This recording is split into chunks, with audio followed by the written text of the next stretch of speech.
Hello world, welcome into the channel. My name is Sarah. I'm a mindset mastery coach, attachment style specialist, and transformational hypnotherapist. And today, on today's video, we are talking about the relationship between the anxious-ambivalent attachment style and the dismissive-avoidant attachment style, because a lot of you have asked about this and you want more videos. So I'm just giving the people what they want. And we're going to talk about just the cycle and what that looks like at the beginning, and then as the relationship starts to really crumble under the really false foundation as both people's attachment wounds get activated. So if you'd like to book a free 20-minute call with me where we can discuss if I can help you and the way that I work with clients, there's a link in the description box below, and let's get started. So this is how it starts for the relationship. It's going to start great. You guys meet, picture this, you guys meet and it's like, oh, the heavens are just showering down on us. And sometimes it's actually the dismissive avoidant that will say something like, oh my gosh, where have you been all my life? There's a little bit of love bombing that starts to happen pretty immediately. I've been looking for someone like you. You could fit into my life.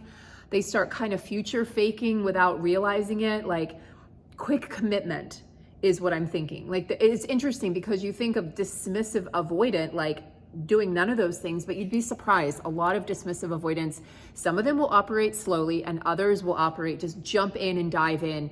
And there's a reason for that. It's because there's dopamine flowing, they're excited, and they truly do believe that you are different than the others. And at that point, they've convinced themselves. It's genuine. It's genuine, I don't want to say love, but it's genuine affection. They truly feel like you guys are a match made in heaven. And if you're an anxious-ambivalent, remember you've got codependency wounds, you've got wounds of, abandonment, and you're feeling like, oh my God, this is great. Because in your childhood, you had parents or caretakers that kind of came and went as far as affection and love went. So you never really knew when you were going to get it, and you tend to latch on when something's good. And a lot of times you're seeking your sense of self outside of yourself externally, in particular in relationships or through sex. And so this is it's actually a match made in hell. It is a very difficult match. It can work if both people are willing to become more secure and both people are aware of their attachment wounding and both people are willing to actually do the work together. And of course, separately. And that doesn't happen that often, but I do see it. So there's love bombing. They're coming on really strong, the avoidant. And then of course the anxious ambivalent is latching on to every word they say because, oh my gosh, I finally feel seen. I feel heard. I feel understood. I feel worthy because someone else is telling me I'm worthy. Therefore I must be worthy, right? But there's a superficial sense of commitment. There's dopamine is flowing back and forth between both of you. And it feels like love, but it's not really love because it's attachment. It's actually attachment and it's your nervous system.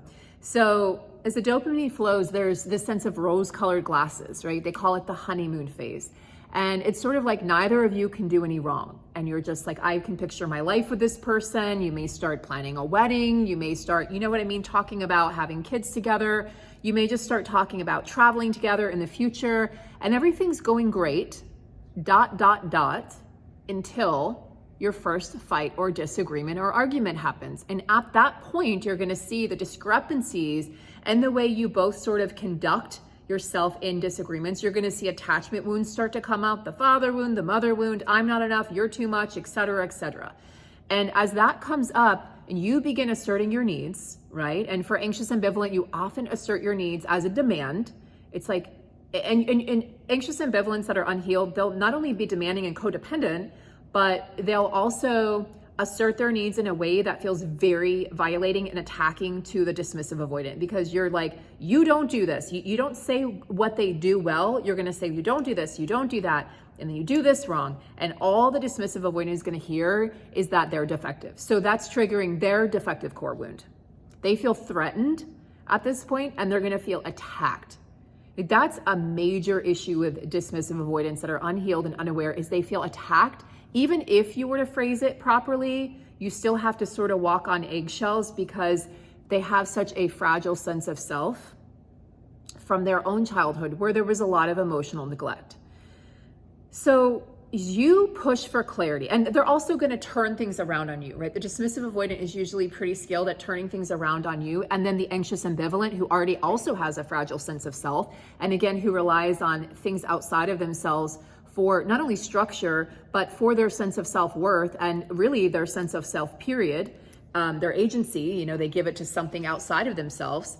Sometimes it's money, sometimes it's career ambition, but a lot of times it's relationships or sex. So they try to turn it around on you. And then again, it's just like you're just flinging shit at each other and you're not getting anywhere.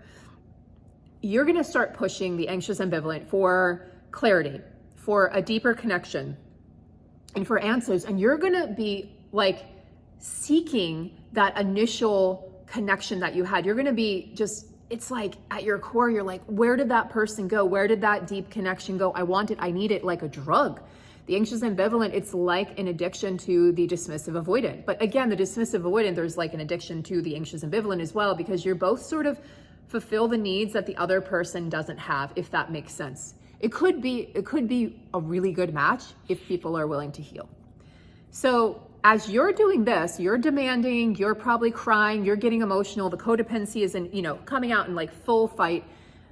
They're going to start dismissing your needs, maybe calling you too much, like maybe even like not knowing what to do when you're crying, when you're upset, and they're going to dismiss and avoid and run. They're going to go retreat.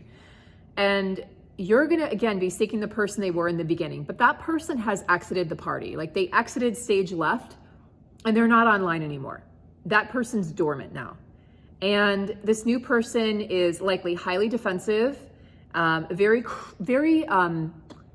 sensitive to criticism, and can appear very negative, cold, callous, detached. And you're like, where did that person go? And you might see that old version of them in snippets here and there, but you're likely not to see it come out, even for a full day.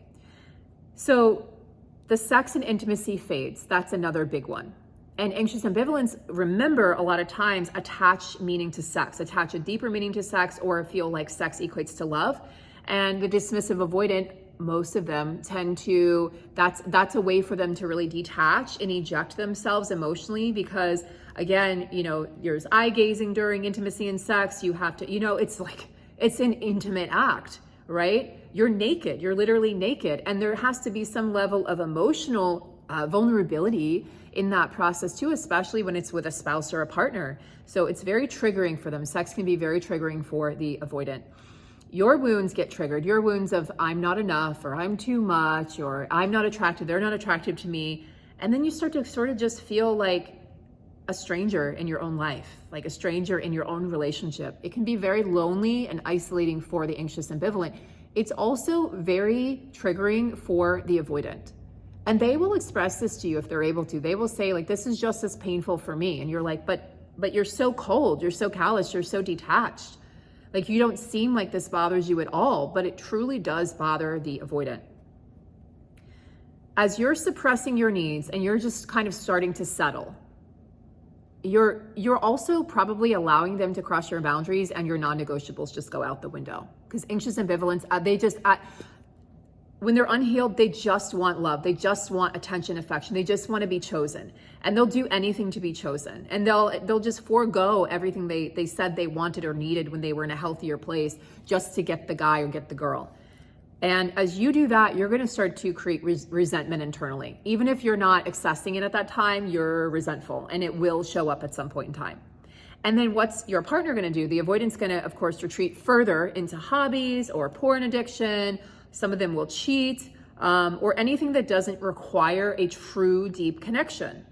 Like a hobby doesn't require a deep connection. Like if you're painting, it's fun and it's freeing, or running or something like that, or tinkering with stuff in the garage, but there's no connection there. It's a way for them to escape. So the further away they pull, the more you're going to try to pull them back in. And then the cycle is endless, guys. It can be endless if it's not fixed. The relationship is crumbling, has been crumbling piece by piece, day by day. And then you start to uncover parts of yourself that you really don't like. This is all the attachment wounds, the shadow work stuff. Like maybe you didn't know that you were this jealous. Jealousy can rear its ugly head. It can be so nasty. And if, let's say you're a fearful avoidant, leaning anxious ambivalent, you could really come out with some nasty things to say to your avoidant partner, especially if you're hurt. When a fearful avoidant is hurting, they can be seriously nasty. Because if fear of being inadequate, fear of abandonment, and when all those things come up to the surface and your codependency and anxiety are at their height, those attachment wounds coming online, you may become more demanding, pushing for sex, demanding intimacy, demanding more time with them, anything to regain their love and affection. And you might even resort to just being nasty and pointing out all their wounds, which you don't realize they have a defective core wound, and all this is going to do is push them to retreat even more and further back. You're literally pushing them away, and then you're literally asking them to come close. It doesn't work that way. You might beg and plead. You're going to hand over your power, anxious. You're going to hand over your power and refuse to give them space, and they're going to fight for their space. At this point, they're going to be like, I'll do anything to get away from this person. And that's usually when the slow fade starts to happen. And we all know, I've done a lot of videos on this, check my videos out from yesterday, what happens when the avoidant sort of goes offline. When the avoidant just kind of ejects himself from the relationship, they're usually done. Can they come back? Yes. And again, I did a whole video on that about what to do if they reach out. The only reason that you should be connecting with an avoidant partner, or even anxious-ambivalent, really, is if they've done the work and if they're healing. Otherwise, you guys are going to repeat the same cycle. Those attachment wounds take time to heal.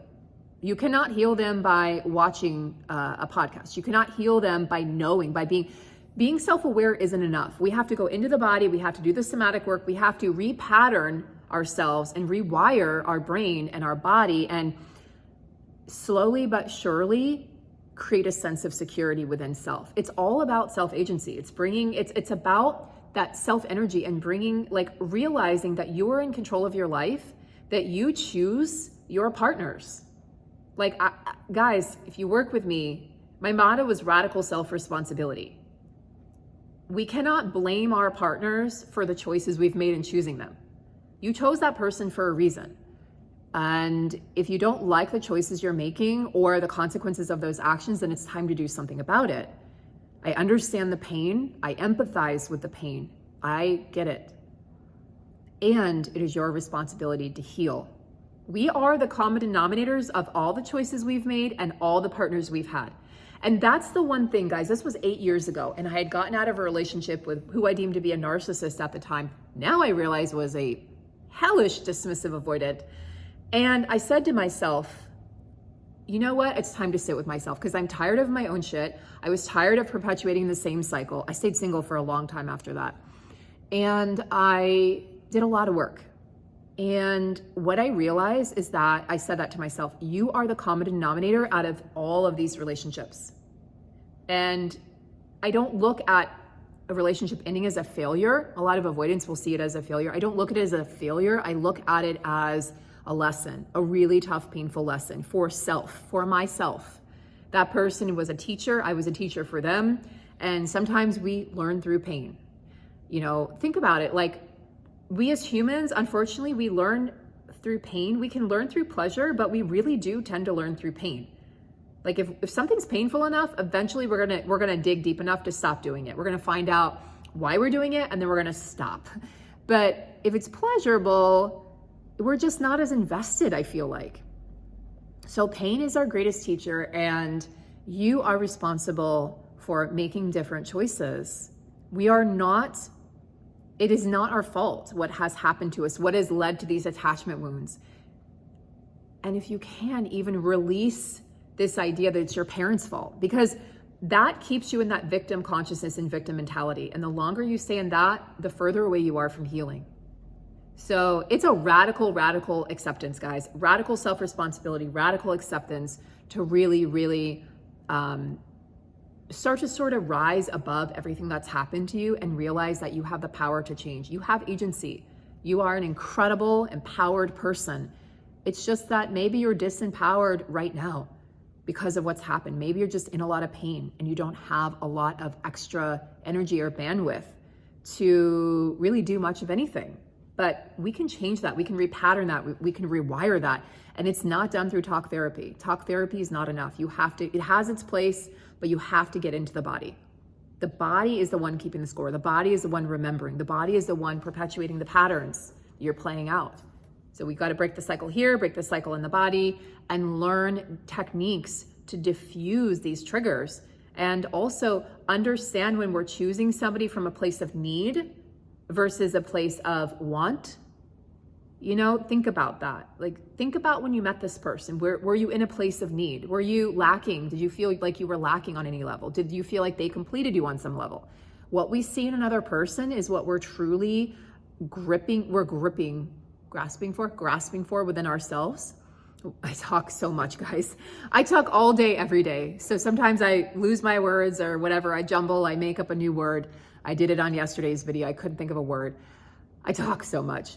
And so what we're seeking in another person, what we adore and love in that person is what we feel like we're lacking within ourselves, but we're not. We just have to access it. You can truly fall in love with yourself and fall in love with your life. Have a beautiful day out there, guys. I hope that you feel empowered after watching this video. I hope that you have a better understanding of this dynamic between the avoidant and the anxious ambivalent, because I really, truly feel like this is important to understand for both people to heal. Take good care, and I'll see you in the next one.